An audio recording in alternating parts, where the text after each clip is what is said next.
I'm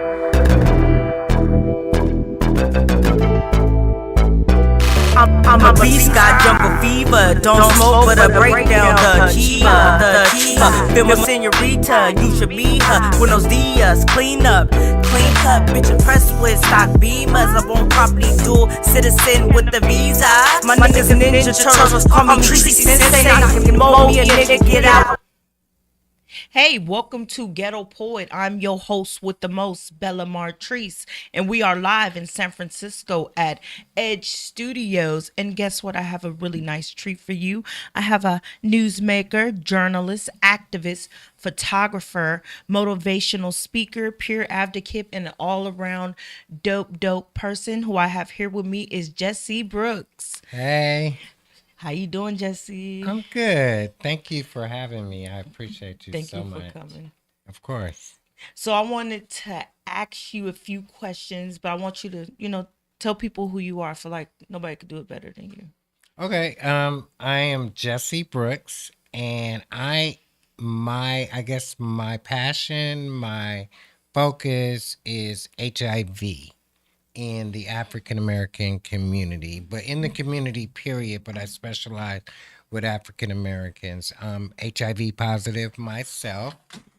And because of that, I was kind of pushed into the limelight to be a model for African American gay men to show that you can live with HIV and you can be healthy and you can be strong and you can be proud.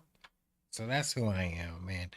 All the other stuff I do came along with that. The photography came along with my wanting to capture the community and put them on front page and to educate people, to grow myself and to let people know that HIV is not a death sentence, but it's something that you can overcome like any other disease.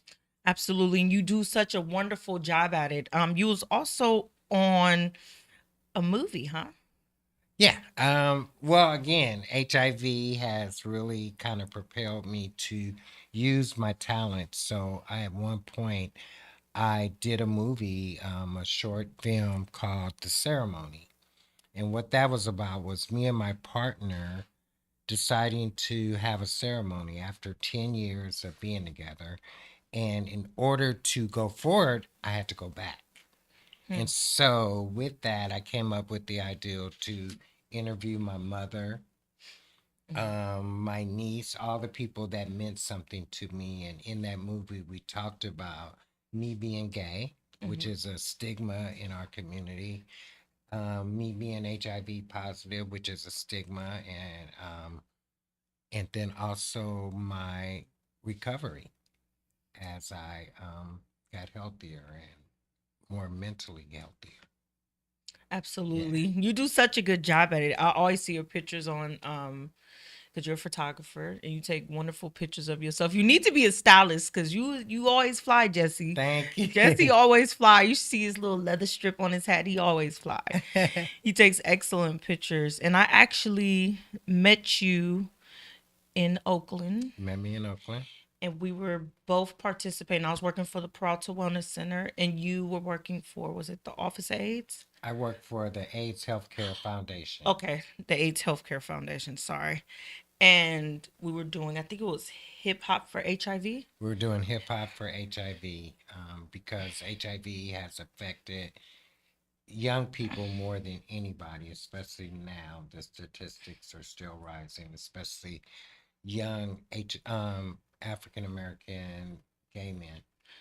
Yeah, and at that time when I was working for the Peralta Wellness Center, I remember there was a van that would come to the different schools and would test for HIV, and that was the theme of the show, is to stop, because at the time HIV transmissions was at a state of emergency. Totally.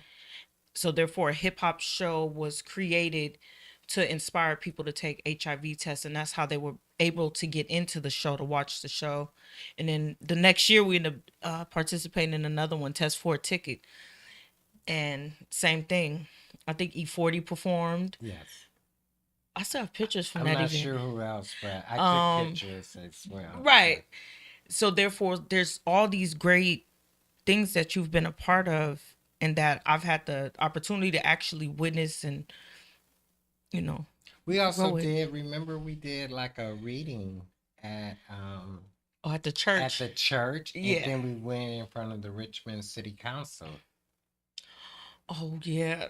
You were in, Would you mind like doing a recap of that? Because I don't think people understand. Because at that time, you were reaching out to um, the church, and a lot of them weren't educated on HIV, STD transmissions.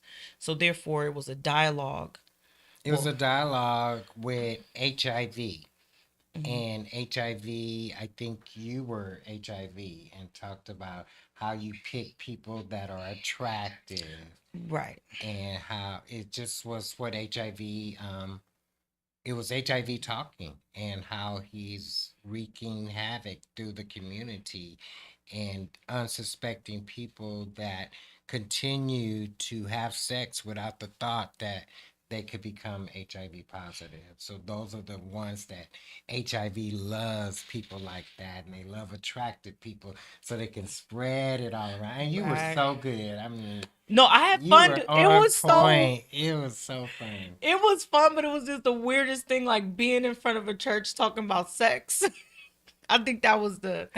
I never thought in my wildest dreams, but only you could have got me to do something like that. But you did it so good, and you were so up for it. And actually, I when you mentioned church, Mm, that in front of a church, I mean, it's so important that HIV is talked about in every circle. It shouldn't be a dark secret. It absolutely. shouldn't be something whispered. It shouldn't be a table put in the back room and you go test. It affects everyone. Everyone has sex. Right. And so, the hang up, and I love my church. Actually, my church, City of Refuge, was the first church that I went to when I first became HIV positive in the 90s, that made me comfortable enough to be able to talk about it and join a support group. So I love that they're so progressive and that they are teaching the real teachings. Right. You could be so heavenly bound where you know good on earth. You have to talk about what's really happening day to day to people. Absolutely. And what would be some things? Because I know another, like a really big thing with you is also prevention. What? Because I feel like there's different aspects of making people aware of HIV, being an activist, being a filmmaker, being a motivational speaker, and things like that. Because I think that people don't understand prevention, uh, the difference with diagnosis. Like, there's different things. There's, let's say, for example, there is, what's the test when people could take the test, and then anonymous testing. Anonymous There's testing, confidential testing. confidential testing. And, today, I mean, we've come so far. We're talking about 40 years ago Hmm. when that they didn't know what HIV is. And today, we've come so far where people should know. And we're talking about getting to zero, which means zero transmissions, zero deaths, zero stigma. So we have all the tools as you talk about prevention. We have a pill, an injection that people can take. It's called PrEP, Hmm. that people that are sexually active that can take, and it protects you 99.9% that you won't get HIV. Oh wow. And people don't know about it, and people are not using it, especially people of color. Oh wow. And how would they go about getting this prep? Well, you would talk to a clinic, Okay. go into a clinic, a Hmm. hospital. It's PrEP and it's also PEP. So even if you feel like you had sex at Hmm. one, you went out, had sex, and you were like, wait a minute, I didn't really mean to do that. I don't know this person. Right. You can go to the hospital Hmm. within 3 days and take the same pills that would be used for PrEP. And after 3 days of taking this Hmm. pill, you will be 99.9% that you won't get HIV. Oh wow. So that is amazing. It is amazing. We have some amazing advances if people would just take them. And the biggest thing is people not knowing their status, as we go back to talking about testing. Right. If people would get tested, everyone got tested, knew their status, got into care. Right. And the goal of care is to get someone undetectable, which means that the HIV is so small in their system that it can be detected by a test, which means they can no longer transmit HIV through sex. Do you know I just learned that right now? I never knew that. Yeah. And I'm sure a lot of people watching this did not know that. Say that again, Jesse. So we're talking about new advances in HIV that are protected, that other communities have taken up on, and you see the decline in HIV's transmission, but it's people of color that has been really slow to take it. And like you were asking me where to get it, talk to your doctor, go to a clinic, tell them you want PrEP, and what they would do is test you for HIV, because you have to be HIV negative. Right. You start this regimen of PrEP, and you can take it and stop it. I mean, people take it. I'm going to be single for a couple of years until I meet that right one, and then you can stop it. It's good for women. Right. You know, where you don't know the man's status or the other person's status that you're dealing with. You can protect yourself. Absolutely. But what you said that I really also want you to say again, because that I did not know this, that you could, let's say if someone's HIV positive, that if they're taking care of themselves, it's so they get tested, and let's say they were HIV positive, they have medicine now to where they can no longer transfer HIV through sex. I had no idea. Because you can't give something you don't have. So if the medicine is working, it stops HIV from reproducing. Oh, wow. And so it stops it till it's so minimum in your blood that a HIV test can't even detect it. And so if you don't have a lot of HIV in your body, you wouldn't be able to pass it on. You can't pass it to someone. Interesting. And so if everybody knew their status and everybody knew they were HIV positive, got on medication, got to undetectable. If people that were out there having sex and knew their status, that they're negative, would continue to protect themselves, we can squash HIV. So it is a disease that you feel like could be completely eradicated. We're almost there. Oh, wow. We see declines in most communities, except, like I said, Black, African American, young, gay men. Can I ask a question? Sure. Hi, Paul, producer. I'm not going to tell him you was here. No, it's okay, because you got right into the conversation. They were like, who's this voice from out of nowhere? Do you think they're ever going to make like either dating apps or health apps that reflect those? You know how like during COVID, we knew we were near somebody that was actually has COVID-19, and they should. Did anybody get any of those texts? Oh, you're in close proximity to somebody that has COVID. So unfortunately, that wouldn't really work for HIV, because HIV is so stigmatized. That's what I was going to worry about, the hate aspect. Right. So we couldn't really do that to someone. It would be detrimental to their lives and safety and everything else. Sure. Most people don't want to be Jesse Brooks that are HIV positive and talk about being HIV positive, because it's your health and your privacy, and it's your life. So you choose what you want to share and what you don't want to share. And I choose to stand proud. Right. That I'm not ashamed of it. That it's something like cancer that someone got. It's something like diabetes that someone got. Why should I be ashamed of something I got when I was young and doing what young people do? Yeah, no, I consider you one of our warriors, so I appreciate you. Thank Absolutely. you. Absolutely. Thank you. How did you get to that point, like, of being so strong and being like a spearhead? Like, I've seen you on billboards, like, and I'm just like, look at Jesse looking all fly. I think you put a different image to people that could be, like people like HIV. Oh my God, you're about to die. Well, yeah, and when you see people like me on a billboard, you're like, why has he got that can of spray paint? And so, I'm sorry.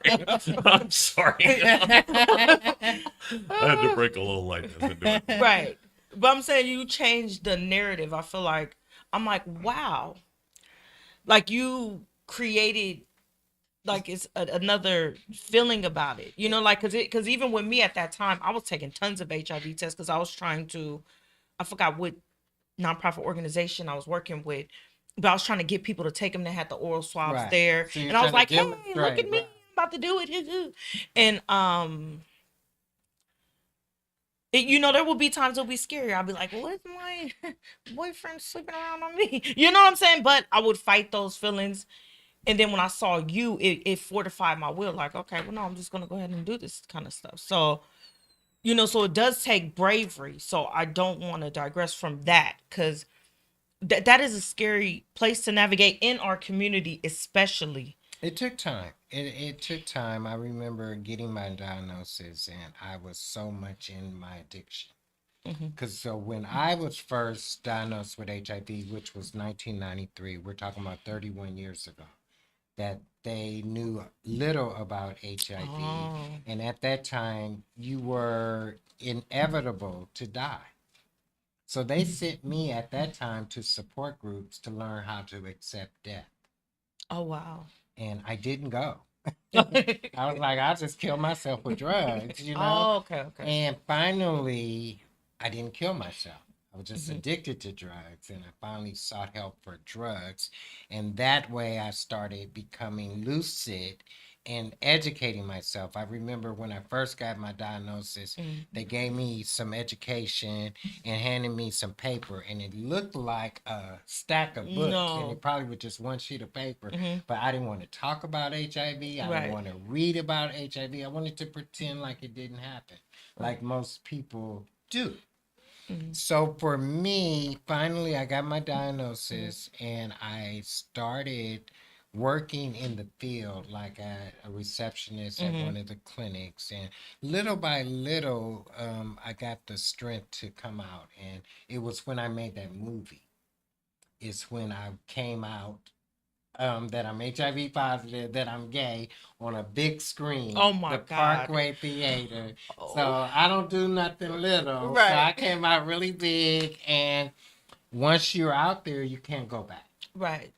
And then I started writing the articles around HIV in the Oakland Post, which reached like 40,000 readers a week, trying to educate our community, trying to be a face that someone could say, that looks like me and I can survive. Right. Because it took me to see Magic Johnson Oh wow. to finally say, I see someone that looks like me. Before that, it was all white gay men. And I couldn't really connect to that. But when I saw him and I saw him living, I knew I could. And I wanted to be him and to encourage other people before me, after me, to be proud. So it's taken a long time to be Jesse Brooks. Where do we find the movie? Like, where could we You can find it on YouTube. Oh, okay. It's called The Ceremony. Okay, The Ceremony on YouTube. So now you hear that, people, you got to check out The Ceremony on YouTube, because it could be, not even if it does, that a story doesn't apply to you, maybe it could be a story that you could share with someone else, sharing your social media, so that we could become more educated and protect ourselves as a community. And any resources, like is the things we talk about, I'm gonna start, send them to me so I could share them on my page, because Okay. there's a lot of things that I feel like we think we know and we don't know. We don't know. And it's a trip, though, because I've been doing this for over 20 years. And when you go into a room and people are like, I don't know, you're like, well, what have I been doing for 20 years? And it's just that people don't really think that it applies to them. Right. And especially poor people. We're so busy just trying to live that HIV is not a priority. I have a question.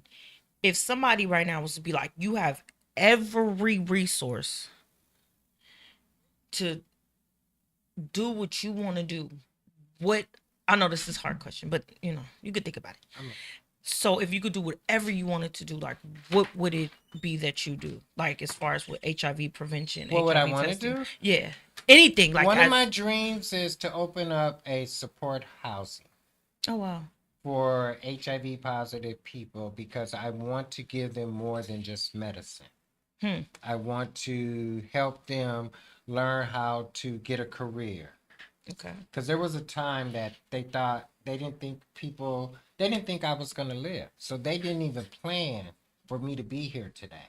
Oh wow. They told you to quit your job, get on SSI back then. Yeah, Oh wow. that was it. It was it. So today we have support groups around what do you want to do in your life. So I would love to open up homes to and bring in all my connections because I know mental health is part of HIV. I know that, it's all about self-esteem, therapy. I want therapy, job training, all that to give a person a really good chance to live, not just to give them medication. Right. So all that stuff goes hand in hand. It goes hand in hand, and in a way, it helps the community because I'm a leader and I think about the problems in the world and I realize I cannot solve everything. Right. But what I can do is take care of my little corner of the world and add it to other leaders like you, taking care of your little corner of the world, and we can make this world a better place. Oh, I like that. That's Yeah. really nice. Thank you. Okay, so also the poster campaign. Did we talk about that? Or how about that PBS documentary, The End Game? The end game was really big for me. That was Channel 9 came to me and they did this amazing documentary around Black HIV and the Black community in America. So it was more people than just me, but it was like people across the country that I know that are leaders too, talking about their personal HIV and all the people that they work with in the community. And just what we just talked about, how hard it is to get people to test, to know their status, it's not easy being HIV positive, I might make it look easy, but some people are struggling with telling their children, Right. telling their husband, Right. telling their job. They might get fired from their job. Does that happen often? It happens, and it doesn't happen it doesn't happen like you're fired because you have HIV. Right. But people find a way to make it hard and challenging, embarrassing, yeah. all that kind of stigma that people have to live with. Even me as a leader, when I first put myself out there, I knew that it was going to be a lot of people rooting for me, but then you always have haters. I've been verbally attacked a couple of times just for being who I am and being in the public eye. But I was ready because I knew it comes with it.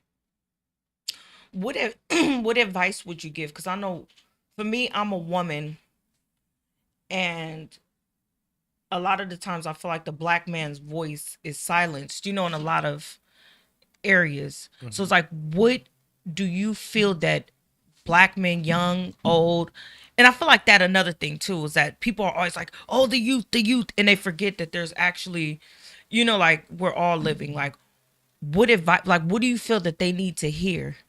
Because you have like a lot of things going on. Like, you're a Black man, you're gay, you're HIV positive. Like, who would you like to talk to, and what do you want them to hear? Like, what? Well, it's a challenge.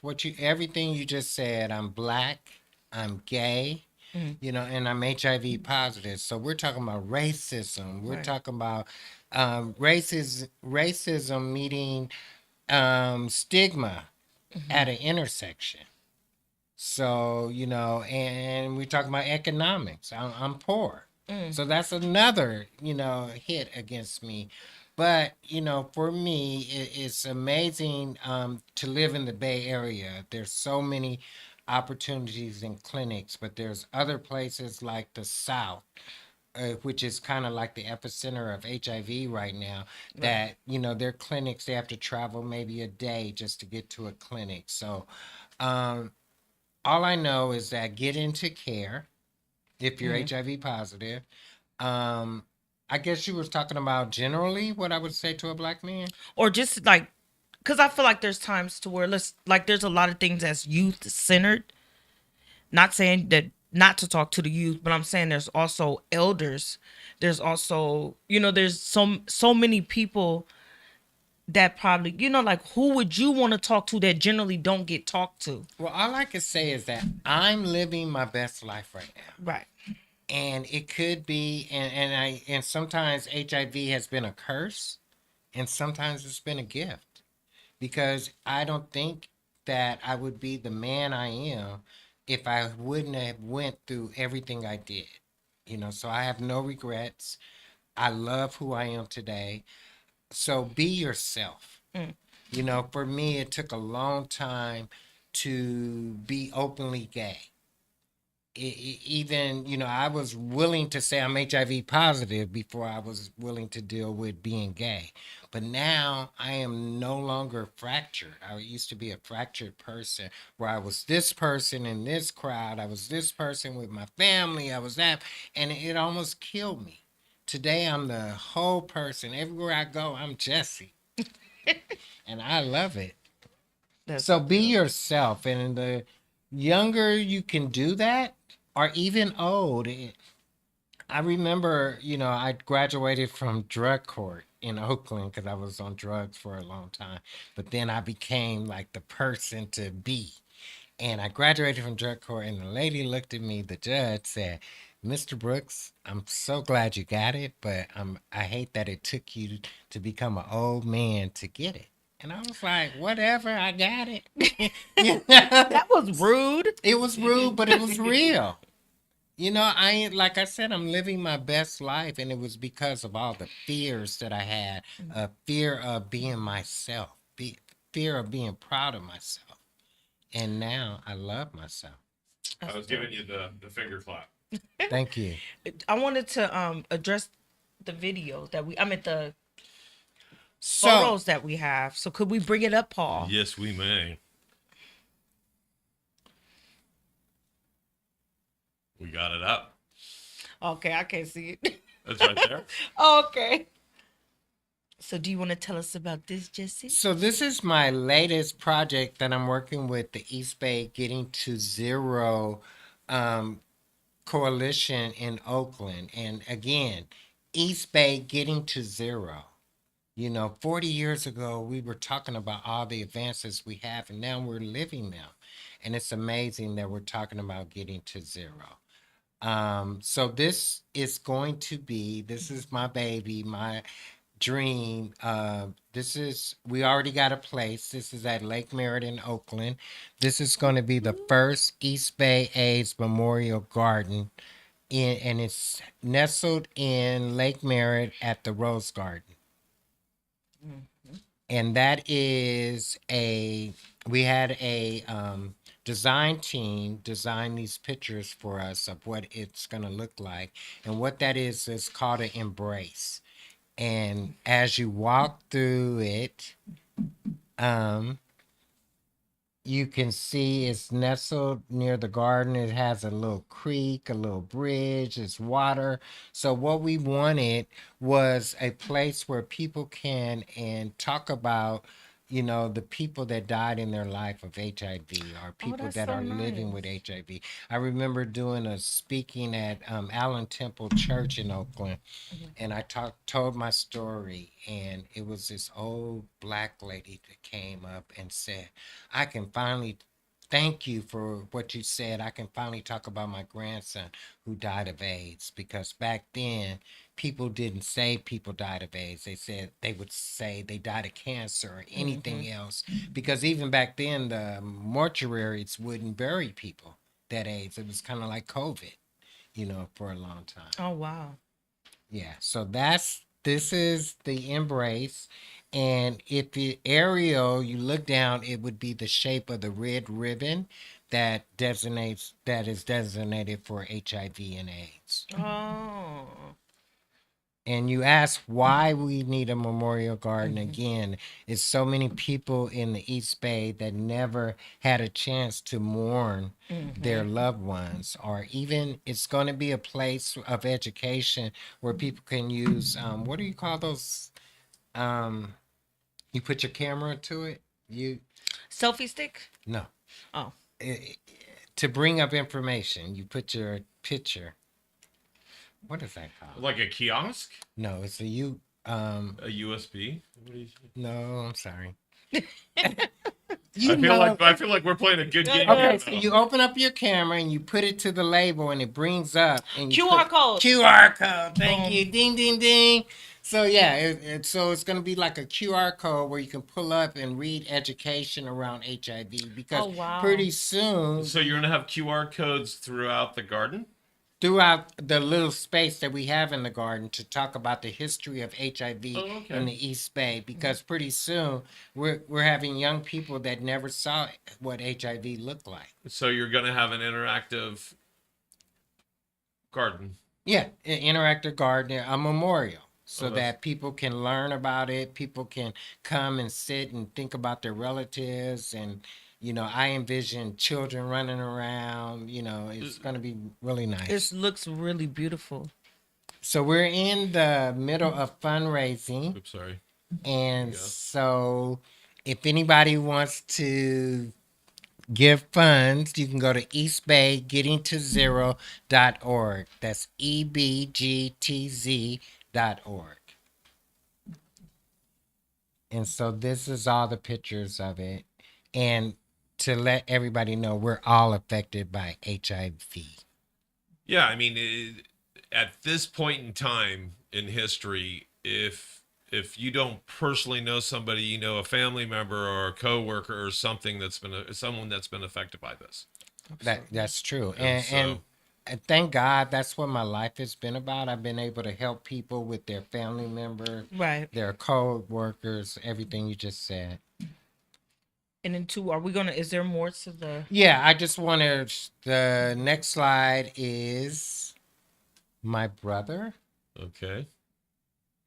That's my brother who died of HIV early on in the epidemic, and so he's kind of my motivation. Is what I speak for him because he couldn't have a voice. His name is Leon Brooks. I talked about him in the documentary. Okay. Okay. And that is Hydea Broadbent. And so I just always want to bring her up because she's very instrumental in HIV. She was born with HIV. She actually was on Oprah Winfrey's show at the age of, I think, 7 or something like that, talking about HIV. So she was a young advocate, and she just passed away this year. Oh, I think I seen that one. Yeah. And these are other people that I know. I could fill up this whole hour talking about all the people I knew that died of HIV and AIDS. When did you lose your first friend or family member? It was in the early 90s, and again, that's why we're doing the East Bay AIDS Memorial Garden, because back then in the early 90s, in Oakland especially, we didn't talk about HIV. You would go to the club and somebody would be missing every week. And it was the unknown or the known unknown. Don't want to talk about it. Sweep it under the rug. It's not happening to us. Right. And then, yeah. So here's some of the people that you've lost. Yeah, my brother, friends. And this is us doing work in the AIDS Memorial Garden. And that's it.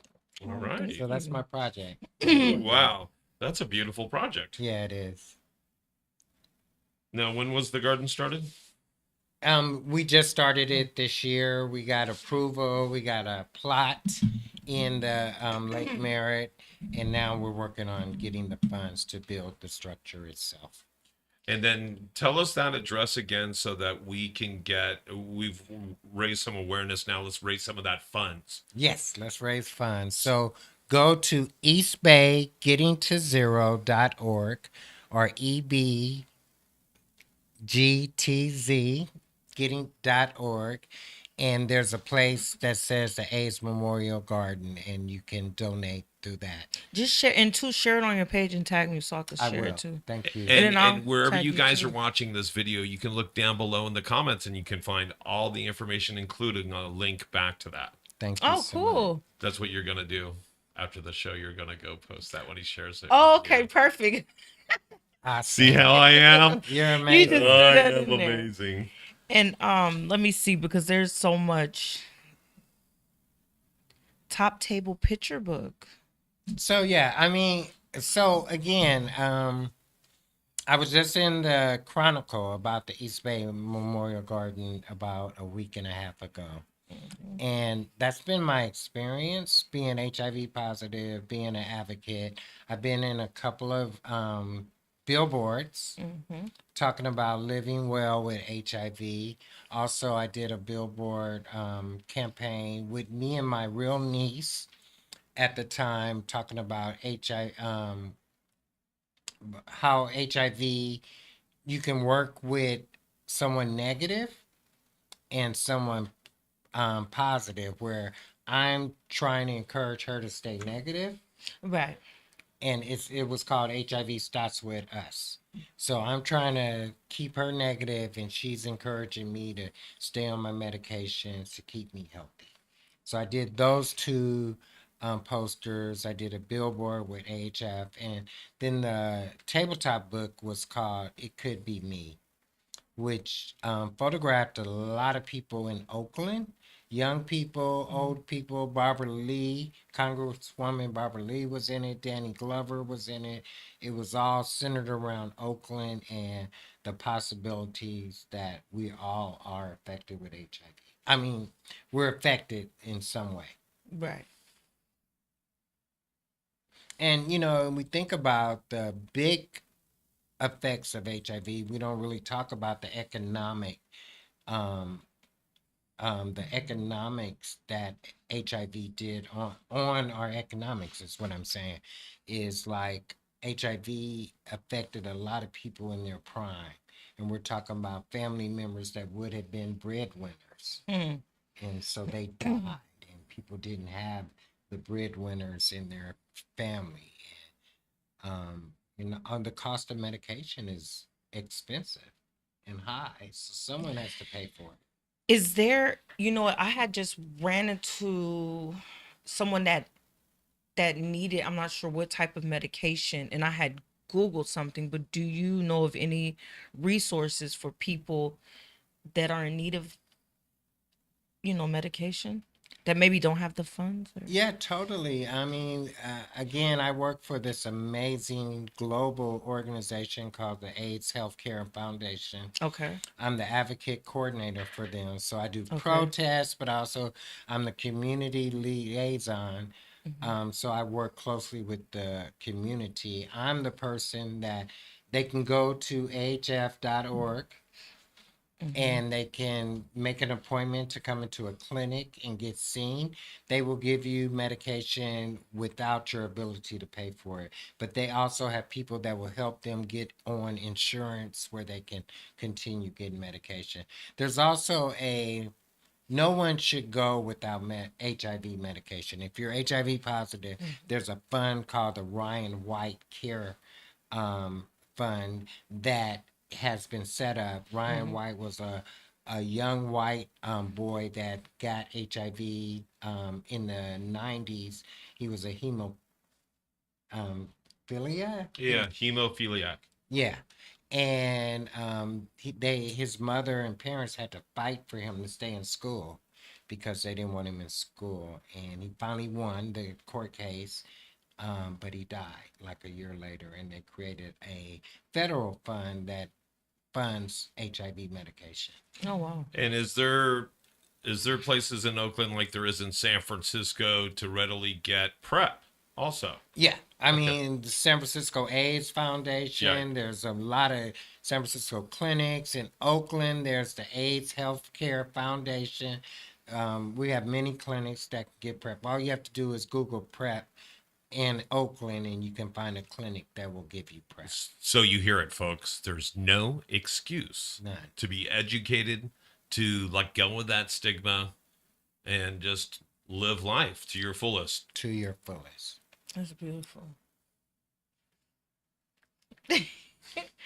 I'm just like sitting there. I'm just like, damn, This is a great show. I know, man. right? And I'm like, it's hey, yours. you ain't got nothing else to say, Jesse. Tell them about it. And we want to thank all of our live listeners. We got viewership on all 4 platforms right now. So cool. you're getting watched all around the world. Oh, Wow. good. That's wonderful. There you go. And then, too, make sure you guys go ahead on to, what was it? East Bay getting Bay. 2-0. East Bay getting 2-0 and donate some of that money. Donate For some. real. Because I can't wait to go to that damn garden. I love the lake. Yeah. It's just such a, and I'm glad that they're like about to do something like that there, you know? I feel, and it's funny because I feel more connected to Oakland in that type of way than I even do my own city. You know, like I love the lake. I love eating at beach chalet. I mean, no, lake chalet is Lake out there, chalet. but there's a beach chalet out here, you know? So therefore it's like, you know, doing activism in Oakland, it's like I have that connection. Like I'm hella happy you're here. Like I be over here cheesing like, yeah, go ahead, tell them, Jesse. What about your photography? So my photography is a side job, but it's something, a passion of mine. Like I said, you know, with HIV, I was able to start using all my talents. I've been the kind of person all my life that could do a lot of things and was interested in a lot of things. And they said, you know, and I just never knew what I wanted to do. At one time, I wanted to be in the medical field, law. And when I started with HIV, I was in paralegal school. Oh, wow. And I graduated. And so, but at the time, I had just made the movie. And I caught the attention of the Oakland mayor's initiative called Get Screen Oakland. And they wanted me to come join them. So I had a decision to make, either go into a law office or to do what I do today. And I'm so glad that I chose myself. I'm just not a 9-to-5 kind of guy. So with the photography, it gives me a chance to just utilize all my talents, all my gifts. And I love taking pictures. And again, it started with my articles. I had an editor who said, when you write an article, you have to take a picture with it. So I got a camera and I went in to do an article, but the camera was little and they still disrespected me, like, get out the way. Then I went and got a good camera and they was like, get out of his way. So yeah, so I have a nice camera and I love taking pictures. I just did a wedding. I just did my family reunion, which was in Southern California. And I got some projects coming up. And at some point, I have so many pictures from the HIV community. I want to do a showing. Oh, dope. But I got to make time. And we know Right. we can see your photography at Jesse Brooks Photography on Instagram. Yes, you can. And also on Jesse Brooks Facebook, social media. Okay, good. So thank you, Jesse, for coming in. Is there anything you want to say? Any plugs or shout outs or anything Yeah. to your community of people out there that are waiting to hear from you? Well, again, I want to thank you two. You know, I came in very nervous. No. And you made me feel really comfortable. Thank you. And I just hope that, you know, for me, I'm not trying to save the world. Right. If I touch one person, 2 people today, I did my job. So people can always reach out to me. I've talked to people in Africa that are HIV positive through social media. So I'm available. Resource myself. Thank you, Jesse. So you make sure you donate that money so we could get everything up and popping, and you have resources. We'll share them. I'm going to put them under this. Tell them on your close-up cam. Tell them how much. Give all your money to Jesse. That's all we're saying. That's all we're saying. We need it. For real. All right.